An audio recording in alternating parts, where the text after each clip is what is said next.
Morning, Jim. Good morning. Just waiting on Tyler. I'll give him a quick text. Right on.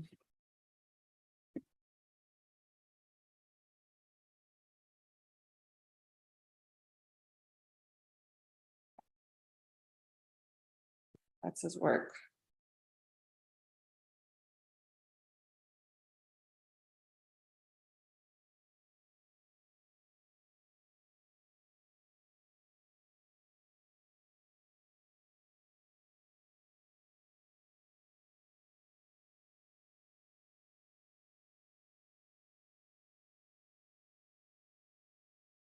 We've already do that. I'm gonna go to the bathroom real quick.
All right, Tyler is on his way, so we'll just wait until about 9:05 to start the meeting, if that's okay with y'all. I just appreciate all.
All right, we have a full house here. So everyone is in attendance. This is the Finance Committee meeting on August 21st.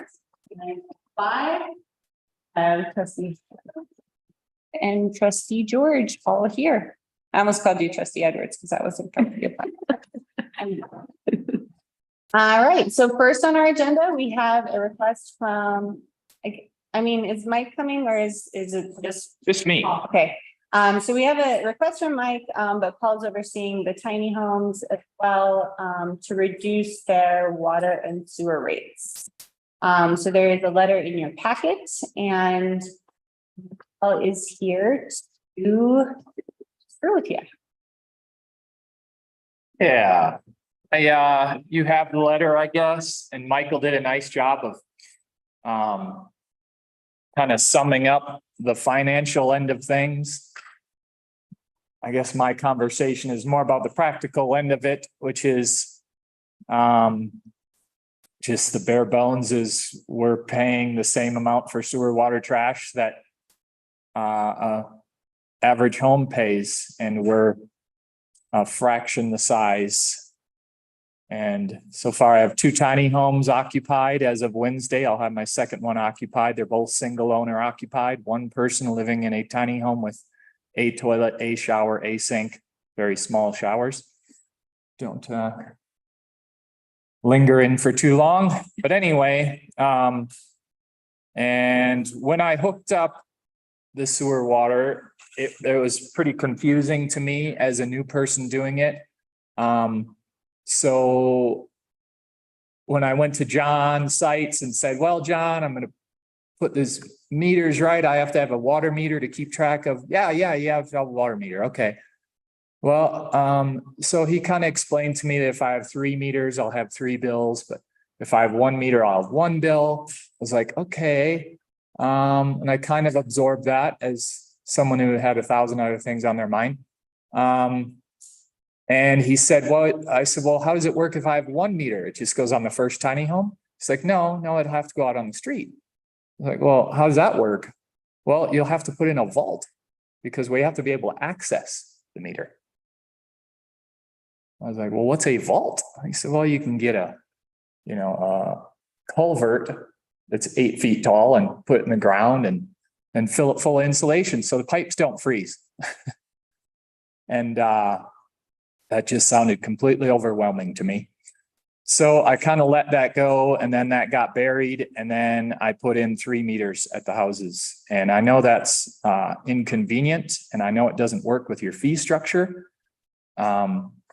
But it also doesn't work to have these people that are trying to live on the frugal side and not using all these resources for them to pay this much money. So I'm trying to figure out how to move forward. I'm asking that the fees be reduced, and like 65%, I would think would be, I guess that's what the RVs do.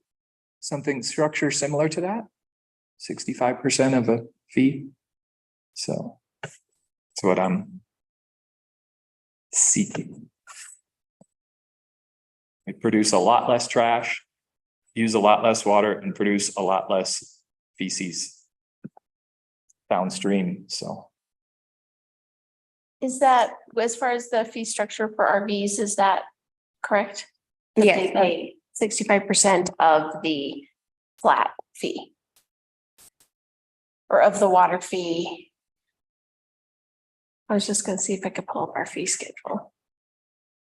Yeah, and I'm not sure it's actually in there because it's more of a utility rate rather. Right. So But that does sound right. They pay a proportion. they do, Yeah. they do pay a portion. They also, yeah, And a question, just sort of point of order. We're not making a decision on this now. We're making a recommendation to. right. You're making a recommendation to the board. Thank you.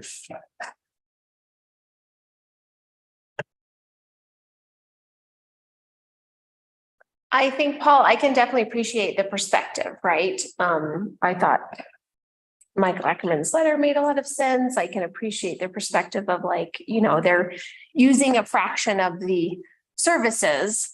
I think the tricky part for the board is that we currently have a utility rate structure that is meant to kind of equalize for all of our different residents the cost that we have to provide a base level of services, right? So summer residents or people that are only here part of the year don't pay a usage-based rate, right? We all don't pay a usage-based rate. We pay kind of a flat rate for water and sewer, right, Gloria? Yes. And part of the Well, it is based on a certain amount. amount of that you usage, use yeah, if and you go over that, yeah. And I think the thinking behind that was kind of like this town that has a certain number of year-round residents really needs a base level of services, right, to accommodate all our summer residents and the increase in population we have. So if we start talking about usage-based rates, then we sort of get into, I just wonder if we start opening up more discussion for some of our part-time residents, some of just usage rates in general. But the fact that we do this for smaller footprint units like an RV, I think could set a precedent for doing it for something like tiny homes. But I'm just a little cognizant of the fact that our current approach is to not necessarily do usage-based. And so are we going to start saying, well, 1-bedroom apartments do this and 2 bedrooms do this and 4-bedroom homes do this? So just wondering if that opens up that larger discussion or if it's something that we feel like we can do with pretty good consistency in town. But I don't know, Jim, tell you. Yeah, I think Your ideas. I worry about doing this on a case by case basis. That's would be my big concern. Because I agree. Again, the letter was great. If RVs get 65%, that's something, but I would think that we should, rather than doing it case by case, put some sort of policy in place to make sure that it's equal for everybody. Because I think with more different styles of homes, living structures being built in town, I think that we're going to see this again. And so, yeah. That was my initial thought.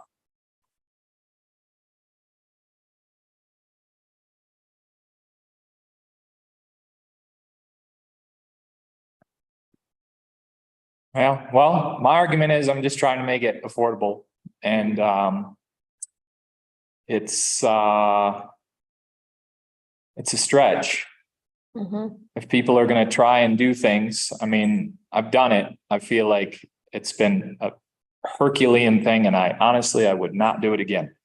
But here I am, and it's done. And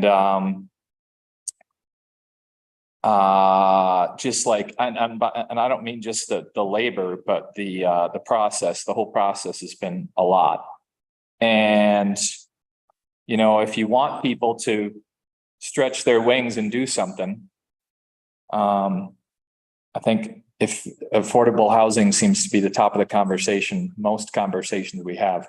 So if you want people to step up, you know, if you can do a little bit to help that process, I think this is a little bit. I don't think it's a big ask. I'm certainly not asking for anything free, that's for sure. 65% reduction is actually pretty small considering the limited use. Michael considers himself a very, very minimalist person.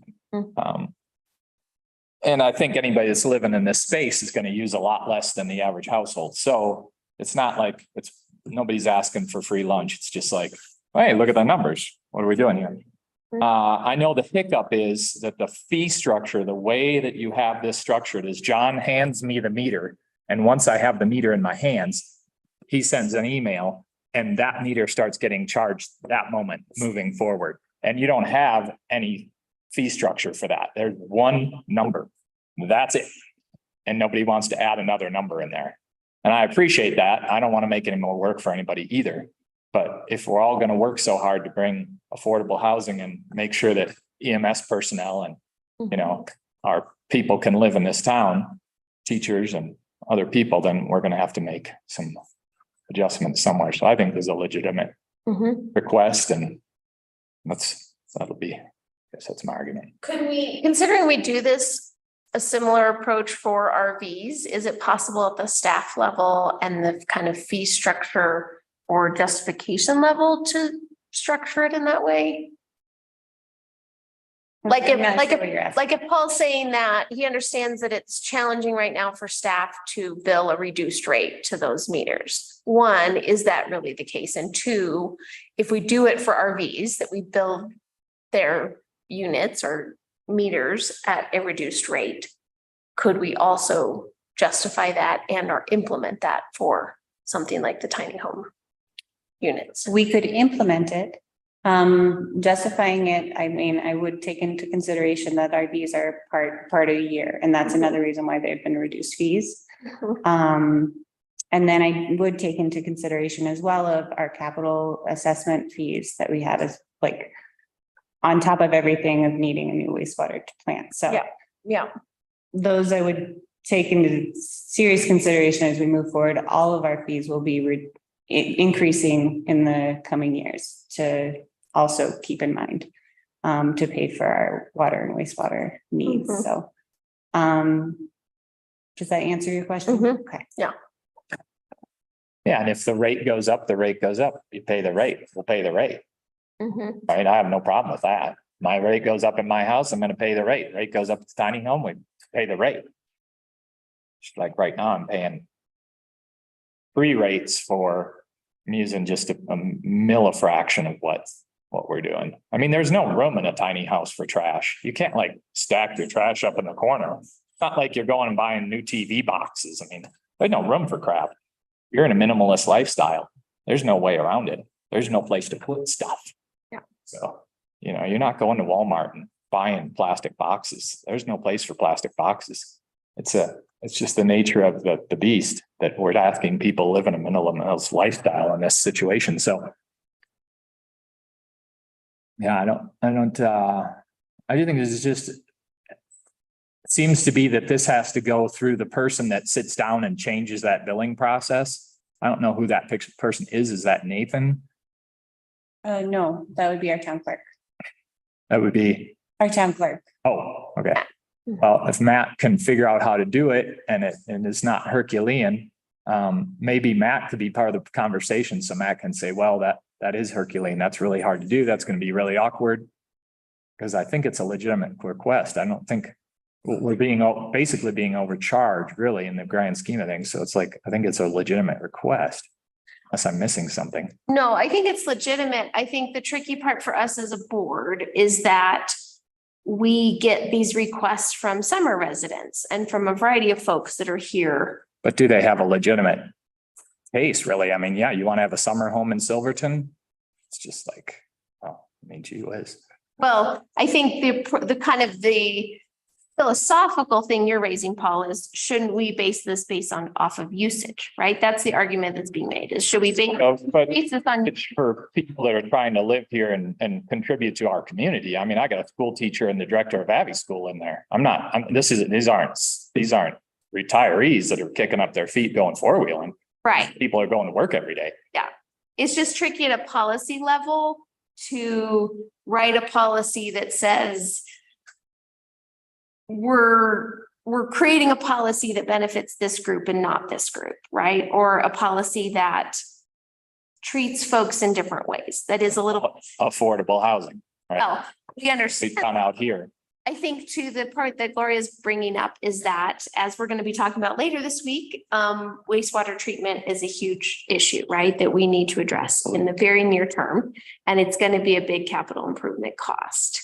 And so fees across the board, we're going to have to consider and look at because our tiny little hamlet is going to have to fund a very large project. Now, it's a great time to get federal funding for some of that, but it's not going to be for all of it. And so we have this situation where we haven't really been able to structure fees based on usage because we have such a tiny population, but we still need a base level of services, right?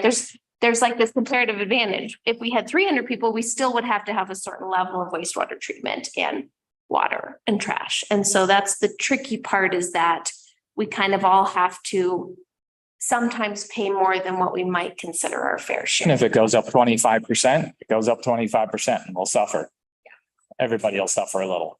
But right now, the fee structure still is where we're here.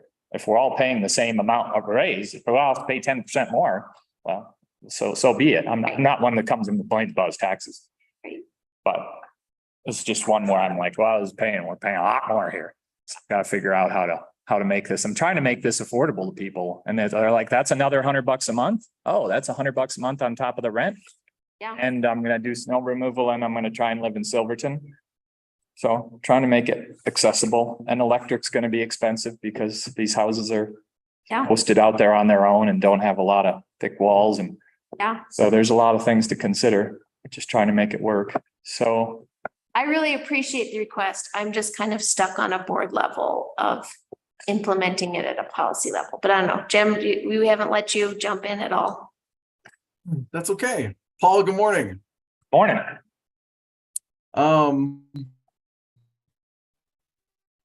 Recognizing your Herculean task and what you've done in creating a real neat, economical tiny home community.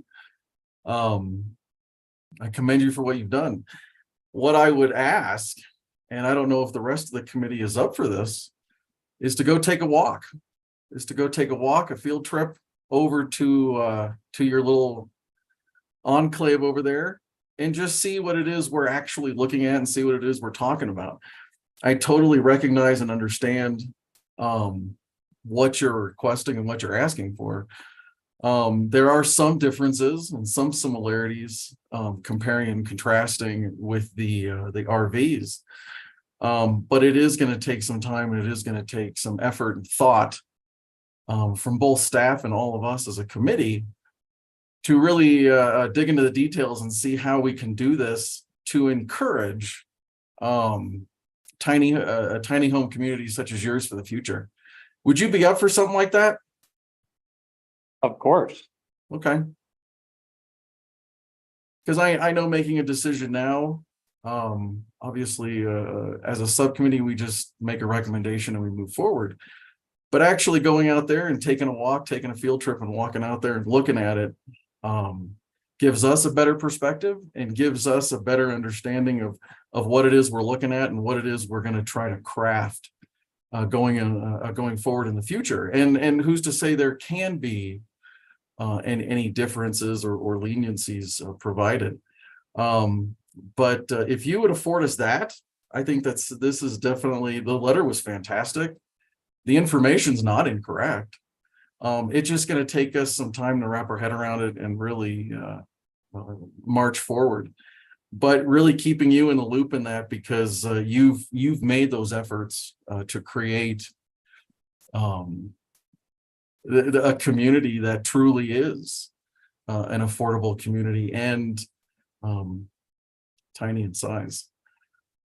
But if you would provide us that time and afford us that availability, that'd be awesome for all of us. All about it. Happy to show it off anytime. Always. Very cool, sir. Yeah. That's my comment. Thanks, guys. Okay. And I should just say, the one worry I have is, and Dana touched on this, but if we base giving a percentage discount based on the size because of use, we are going to have a lot of people come in here and say, well, yeah, I have a big house, but I don't use it. I don't use as much. And I could foresee us getting a lot more people just saying, well, yeah, it's not a tiny home, but it's just me. And, I don't use much. So I think, again, if we can create some sort of standardized policy that recognizes it's for, like the RVs, although as Gloria pointed out, those are part of the year, but just making sure that we don't open this up to a lot of other homeowners coming in and saying, well, they're kind of getting it on usage. I don't use a lot. I want a discount, because then we are going to have to restructure our entire fee schedule in order to pay for this thing. And it's going to be tricky. So I'm just keeping that in mind. And if we could do a policy that just covered it, that way it's fair. And maybe that's not doable. Well, obviously we can speak to Gloria more, but it's just the one worry that I have, one concern. But maybe we could, I'm open to being creative, and I've said Yeah. all along that I'm super interested in policy approaches that help to just nudge folks to do what Paul and Becky have done. Again, it's been a big effort and you're just asking for like a little bit of support in that, right? And there are levers that we can pull. And so if there is a way to structure it in some way that's like maximum square footage and not a vacation rental or something like that, right? Like we could do it in such a way that it's kind of contained and targeted. And I think I could feel okay as trustee justifying that, right? Like having kind of political will behind that. If we had kind of, it's no more than 700 square feet, or, what a generous, if, even a family of 4 was living in a tiny home in town, because you can do that in some ways. What would that square footage be? And it's housing year-round residents, or it's not a vacation rental. Like, could we legally structure a policy like that, or have a discussion with Clayton around something like that?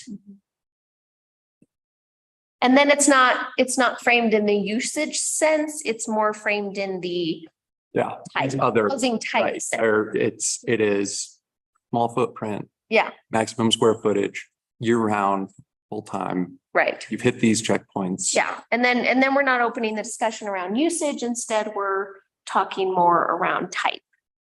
I wish I would have come here with it. I just realized listening to you guys, I am classified as an RV park. Mhm, I guess my question is, why aren't I being billed at the RV rate? mhm. I didn't think of asking the question that way, but I am classified as an RV park because they're on wheels. They have to remain on wheels. Yeah, So it is, as according to code, how it's RV zoned. park. Yeah. So how did I get out of that fee structure? I guess because That's one demerit for you for not bringing that information. yeah, I guess so. I should have asked this question a different way or gone straight to Matt about this in the first place, which I guess I just didn't. Yeah. Yeah, well, and you bring up an excellent point, because we were stuck on that for a while, and then we just said, well, they're just the same as RVs. So if you keep the wheels on, that's your zoning. So actually, yeah, that is a good Tyler point. is absolutely correct. We did, yeah, we had a hard time working around that when we were doing the initial approval, and we just got it. That's how we got it. So I don't know. So it sounds like staff needs to do some research on that question. And then from there, if we have a justification on why they're being billed individually, then look at a larger policy. Do you still want to set up a visit to the tiny home park? I would really like that. I think it'd be fun. Okay. If I'm not going by myself, I'd love for everyone else to I'll go go with with you, me. Jim. I'll go with you. It's totally dependent. Yeah. I would love to go, but I'm not making any promises these days. There you go. So it sounds like if it's an administrative issue, then that just gets taken care of between our local resident and staff. If it's a larger policy issue, then we do a visit. Well, can do a visit regardless, but then we have a larger conversation around, is it feasible to have a policy kind of based on type? Is that what we're saying? Yeah, and having obviously Gloria's input, but then Clayton's input as well to make sure. Yes.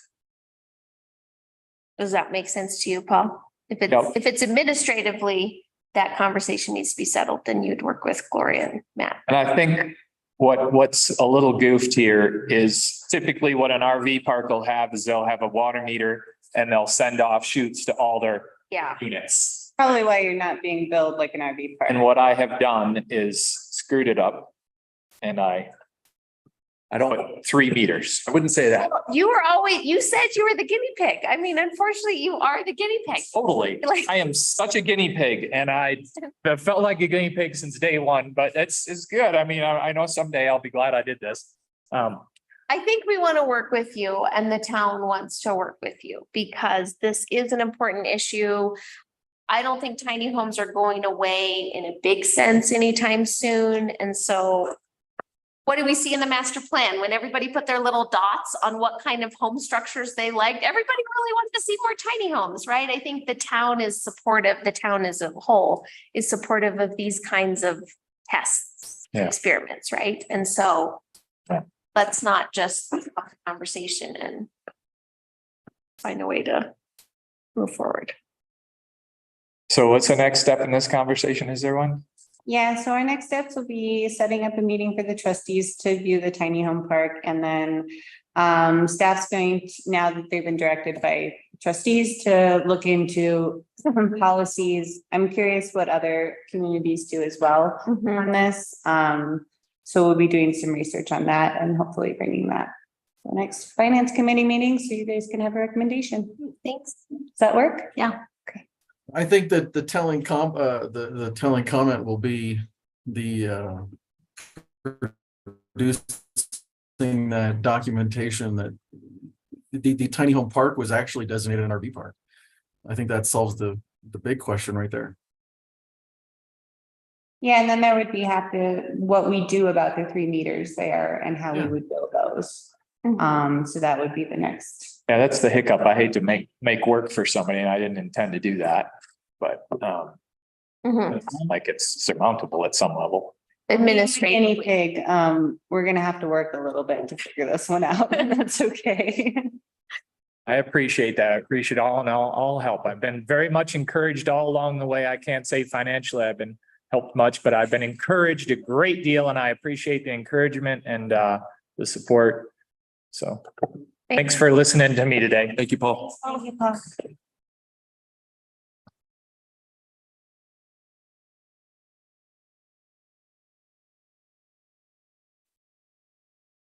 Hey.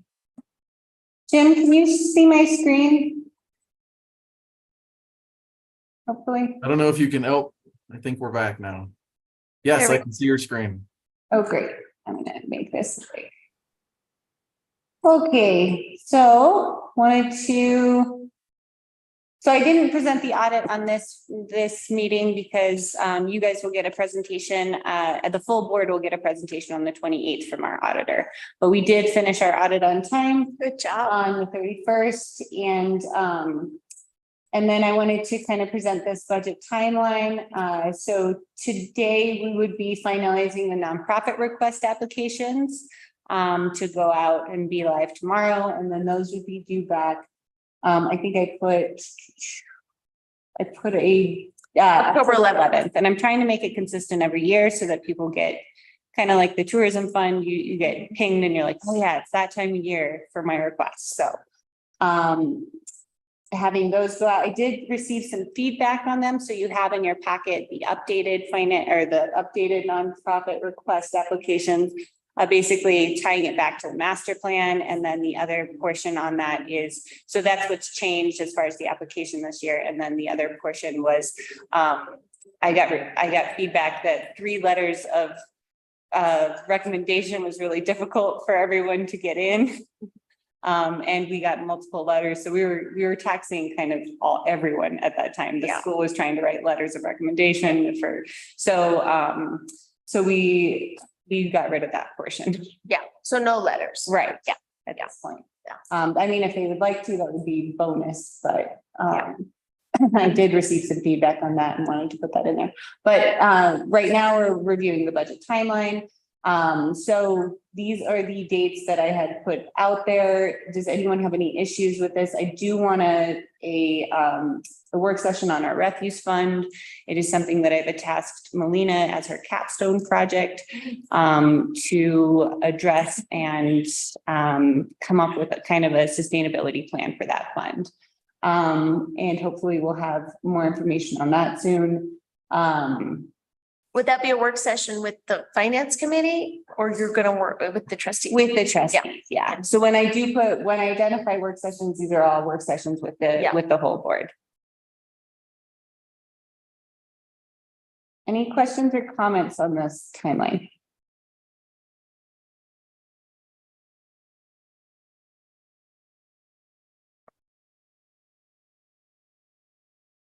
Okay. It's like you've got us whipped into shape. We'll stop share. And go back to this guy. And then next we have, I'm pulling it up. Oh, where did all my pieces go? Oh, there. There we go. All right. I did have a memo in there. I was hoping to get you all actuals. That didn't happen by this meeting, unfortunately. So I will get those to you by the next meeting. Now that I know that they haven't been done yet. So, but any questions on this? I just kind of wanted to give you guys a full overview of our accounts, what we have in our accounts. Unfortunately, I've been trying to get the Citizen State Bank funding moved over to the San Juan Bank of the San Juans, and that hasn't happened for a couple months. That will be happening very soon. But just wanted to give you guys a snap picture. I know that in the past you guys have gotten like bank statements and stuff like that to kind of show you where we're at. Uncomfortable publishing a bank statement on a meeting packet, so just thought I'd kind of write it out for you.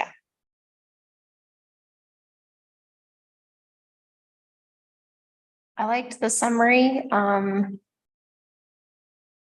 You know, we've had various conversations throughout these committee meetings of kind of what to anticipate, right? As the year has gone on, that has changed. You've talked about recessions and not recessions, and just, are you hearing anything at a bigger level? Like, how do you look at our financial health right now when you're day to day in the weeds and seeing some of the unexpected stuff that's come?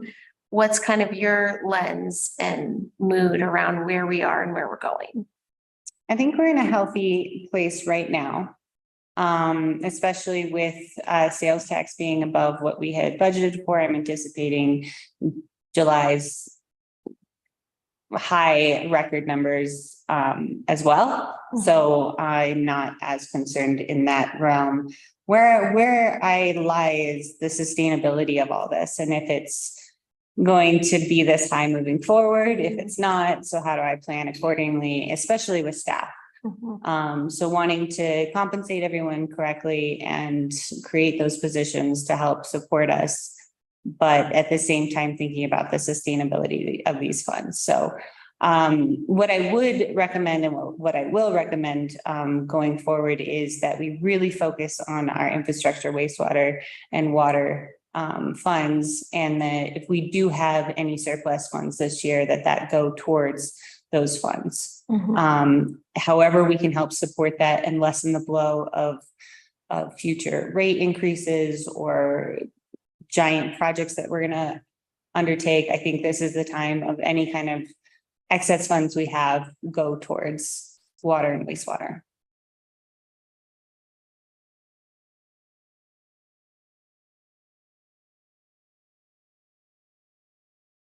And I'm still evaluating the trends. It's early on in my budgeting. I like to see the cost of living numbers, the COLA numbers. I like to attend some of the upcoming budgeting kind of focused state demographer's office and stuff like that to see really where we're headed. But it's a little early for that one, even though I'm wanting to get on it right away. Yeah.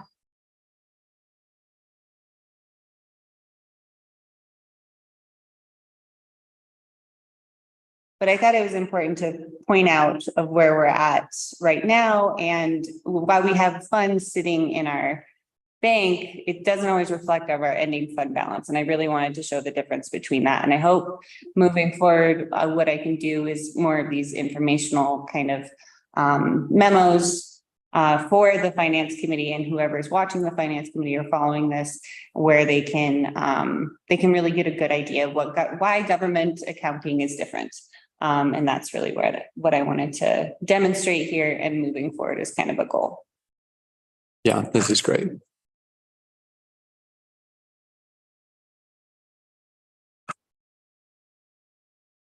Any questions? I have a statement. I think it is interesting and we need to dig into this with regards to sales tax numbers, because our neighbors to the south are actually down. While we're up 2.75%. I think it's an interesting trend, and I'd like to see kind of if it is sustainable or not. I personally side with caution, cautiously optimistic, I guess I should say, but definitely on the cautious side, because I don't think this is going to be a long-term effect. I think it's going to be a trend that is going to be short-lived, and then we're going to see a dip. But I'd be interested to see why we're up and our neighbors to the south are down. Yeah, and that's, Jim, the stance that I feel like we've taken the last several years when we're budgeting also, right? No, absolutely. I think we've Absolutely. definitely tried to be cautious and Mhm. said we're probably not going to collect as much as we think we're going to collect. And we keep getting, for lack of a better word, lucky. Well, I think we, as a community, and Durango is not to name names, Durango is going through a bit of an issue themselves with regards to price points with lodging and eateries. And I know that we've reached that threshold as well. But since we're kind of an oasis, we like an airport, we can charge what we want. And will it affect us long term? Most likely. So I think we need to be smart and try to find that sweet spot now. Mhm. Going forward. What about, has anybody looked at Uray and how they're doing? Would we be, we're closer matched with maybe their sales tax than Montrose's or Durango's rather? Mhm. I don't know. I think, Jim, at our chamber meeting, I think Dan referenced Lake City saying we're kind of on par with what they're seeing, but I can't remember if she spoke to Uray. I don't recall Uray. Yeah. And I don't even know I don't know how to compare ourselves with our buddies Yeah. Yeah, it's really a to the tough east task. because they're Yeah. Yeah. I had a question about 2019 numbers. I was thinking about this after our chamber meeting. And so Gloria, I don't know if you have this answer offhand, but we were talking about, again, the state law that basically allows us to collect the sales tax from online revenue, right? Or online sales. Yeah, better. So are those numbers, is that increase in sales tax first reflected in the 2019 year? Yes. So it was like implemented in No. 2018 and the first evidence of that is in the 2019 numbers. Yeah. So when we're kind of basing our budget off of that, like if we've said, well, let's budget 10% above 2019, that is still taking into account the first time the town started seeing online Correct. sales tax revenue. Yeah. Okay. Yeah. And just Tyler, this came up in the chamber meeting because I was given an update on sales tax, but like if you're looking at the percentage change from this year to 2019, year to date, we are 65% higher. Yeah. Year to date. Yeah, but that's Sort of like Yeah. crazy town. And we had some discussion about whether that was related to online sales tax, but I think the important thing to note is like, yes, the increases to town sales tax collections have definitely come from online sales as well, but 2019 numbers reflect that, and we're 65% year to date above those numbers. Right. Yeah. Okay. And again, if we have more people living here, more people shopping online, visitors, it's kind of like, what is that question around sustainable economy and what we're collecting? And we also have the conversation in the chamber meeting, just because town sales tax numbers are not up, that doesn't necessarily reflect the reality for all business owners. And so a conversation around like, okay, if visitors are here and town sales tax is up, how do we support businesses that still might be feeling like their numbers are lower or they're feeling effects of something? So thinking about the chamber's role in that. And I can pull certain reports off of the revenue online that I have access to. That would give us an idea of like the service industries. While I'm still Skeptical. well, yeah, I mean, we could look at it service wise, but then it wouldn't break it down local versus remote. Yeah. At this Yeah. point, because Yeah. they're still. I did that for 1 month and it Yeah. took a long time, Yeah. but it gave me an idea of where we were at, but yeah, so if that's something you're interested in, but I I'm mean, happy to it do definitely the came up next in the memo. chamber. I mean, Okay. when people see the sales tax numbers, right, everybody wants to know, well, how much is local and how much is remote? And again, not to diminish the added value to the town budget of remote online shopping. But I think, again, just from a business perspective, Mhm. folks are always just super curious as a whole. But again, if there's a way that we can work with some other communities and get the computer scripts that do it easily, that's great. But it's not something that we can do manually, I don't think. Not at this point, but that is my goal for the future. Yeah. All right, well, that was a tangent on sales tax, but it just summarizing what we said in the chamber meeting as well. Great, and I didn't include that because I included it in our last yeah. meeting packet, so. But I'm glad we had that discussion. All right. On to the nonprofit budget request forms.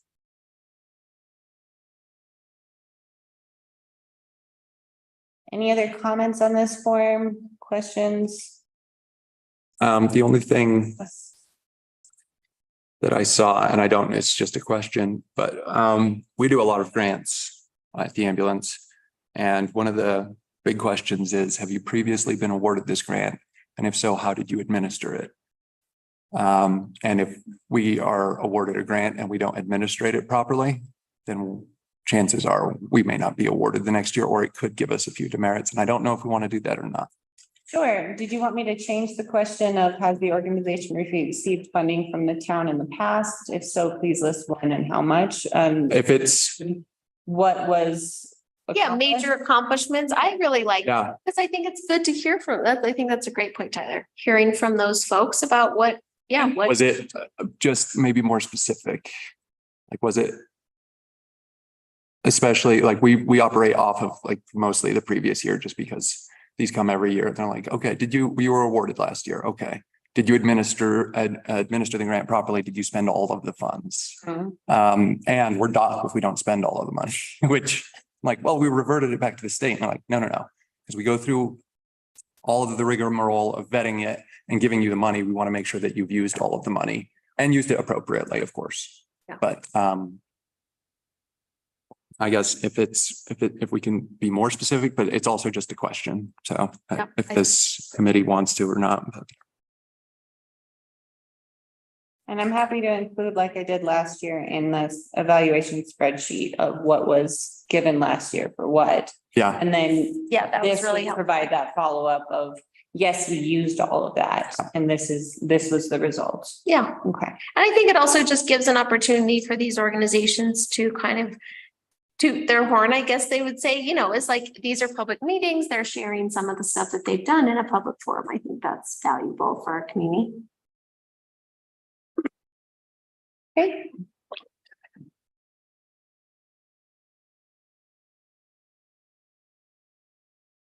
And I thought maybe if we were to talk a little bit about the master plan, that might help you all in your Yes, evaluations in the future as well. absolutely. Wonderful.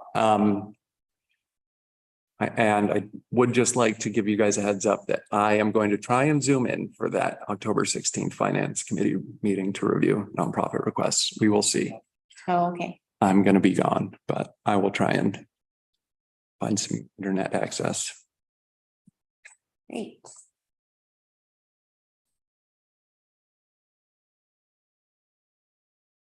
Now for the fun stuff. Now for the fun stuff.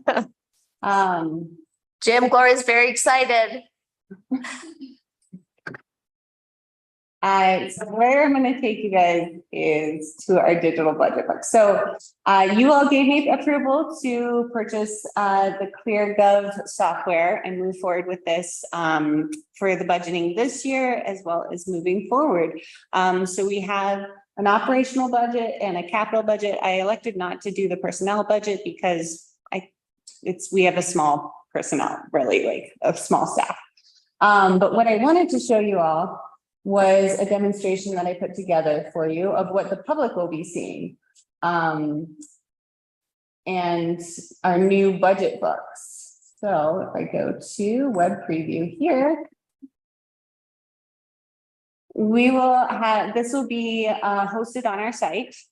And we'll be including a budget overview, executive plan, just basically everything that's required on our end, as well as our fund summaries. So if we go to our general fund, anyone can come in and look at kind of where we're at, look at more graphs than line items. They can dig into line items if they'd like. But this really gives them a feel for what their government is providing and how they're receiving their funds. And I don't have to spend hours and hours making these graphs for you anymore. They're auto-generated. The really cool thing about this program is that it's not Excel. So the formulas and there's an audit section where I can go back and see what changes were made. There's a section on the back end that I can see notes on certain projects. Everyone on the finance committee can be a reviewer of all of it. So as we get closer, when the departments put in their requests, you'll be able to review documents that support what they're asking for, and be able to say, yeah, well, I reviewed this and I don't agree with this portion, or we should increase this based on the evidence provided. So on the back end, it's really exciting, and on the front end, it's really exciting on how we show our budget to our constituents. So the transparency aspects. The other portion of this is there'll be so some of these are a little scary, but then when you break them down, you can look at them. And you can also break it down by a spreadsheet. So this will print out a spreadsheet if that's more someone's style of reading their budget. So quick question there. So you don't have personnel broken down there, but you are showing summaries of expenses by personnel. Oh, so I didn't opt for the personnel budgeting, but yes, Gotcha. but Yeah. personnel will still be Yeah. budgeted. Yeah, because they're like, that's a portion of our overall. Right. Yeah. Yep. Yeah. Yeah, so it'll all be here. It's just easier to access and to break down and to understand. Yeah. Really looking for that understanding. And like, I feel like a lot of people are very graph oriented, can see things. So they'll be able to do it this way. Then we go, I don't think I have any uploaded here, but we do have a extensive capital improvements side on the back end. That's so basically if you go here, and I already started a capital improvement so people could see what that was. But if you go to the requests themselves, this is going to build out our parks, our wastewater, and our water capital improvements, as well as our facilities. And this was one that I put in our CDOT Merrill's wetland restoration project. You know, I took the narrative from our agenda memos. You could just upload an agenda memo here too, for more context. And then this really helps us planning on the back end. So now every year, this will automatically be put into the next year's budget. So in 2025, we'll have $8,426 coming out of the general fund. This comes from the conservation trust fund. That's over here as it's outlined here. And then project timeline right now is waiting on the IGA to be drafted by CDOT. So it really gives you a comprehensive overview of each capital project as we move forward. On the back end as well, for our operation budgeting, we have forecasting options. We have down here. I don't know where to put you, Jim, right now. You're floating around. So as I tweak these, so if I go into the expenditures, I have my last couple of years here that I can see. And then over here, we can do projections. We can increase it, decrease it. So they're all built in. And if I mess up at all, at any point, I can go back to this audit trail and it'll tell me what was done and when. So really reducing the need for or the potential for error. Another thing is it integrates with Cassell. So before, and I can't stress this enough, we would get a report from Cassell and I would have to enter it manually into Excel, taking probably 2 to 4 hours, depending on if my formulas were working. Oh my God. So sorry. That's terrible. Unmanageable, very time consuming and stressful, because if you get something wrong and you don't know, Yeah, you don't know it's a for a big deal. while. And now it automatically uploads all of our actuals, all of our last year's audited numbers, everything talks to Cassell. So It's huge. this is, I would say, will save us a ton of time. We're very excited about it. Was it easy enough to set up? Yeah. Yeah. Yeah, and that's the great part is we just had to run a Casella report. Yeah. And now these aren't the audited numbers yet because I just submitted that to them and they will let me know when it's uploaded, but having that ability is going to save us a ton of time. And I hope in the future is our year-to-dates will be monthly. Mhm. And that's always been my goal. And so this is one way to help that go along and you'll be able to see it from what we budgeted, from what we did the previous years, and really give you guys like that holistic view of everything. So That's cool. I'm trying not to get too excited. So if This you guys is have any huge. critique questions, you can ask them and I'm not overwhelming you with my excitement. And this will also get us into compliance with the new ADA laws.